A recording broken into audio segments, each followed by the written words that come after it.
আজকের রেসিপি হচ্ছে লেবু দিয়ে একটা আচার। এটা নতুন আমি শিখলাম, তো ভাবলাম যে দেখি বানিয়ে কেমন লাগে। তো আমি এখানে নিয়েছি লেমন, এটা ইয়েলো লেমন, যেটা ভালো করে ধুয়ে মুছে নিয়েছি।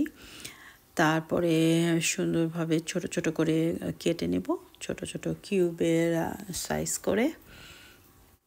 তো আমি 4টা লেমন নিয়েছিলাম, তো সব 4টাই কেটে নিলাম।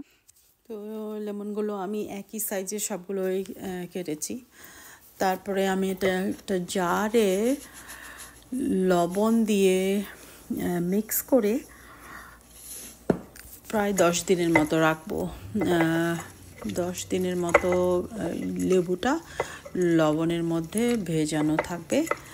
তারপরে আচারটা বানাতে হবে। তো আমি যে এটা মিক্স করে রেখে দিয়েছিলাম প্রায় 10 দিনের মতো। তো এই তো 10 দিন পর ভেজানো ছিল লেবুটা লবণ দিয়ে। তারপরে লবণটা যে যেরকম পছন্দ করে সেরকমই দিতে পারবেন।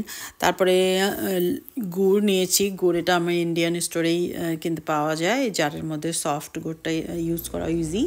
তো সেখান থেকে আমি প্রায় 3-4 টিস্পুনের মতো নিয়ে নিয়েছি। তারপরে এখানে সব মশলা দিয়ে দিলাম। গুড়টা আমি গরম প্যানের মধ্যে কিছুক্ষণ জাল দিয়ে নিয়ে তারপরে দিয়ে দিয়েছি শুকনো মরিচ গুঁড়ো, পাঁচফোড়ন গুঁড়ো, আর জিরা ধনে গুঁড়ো।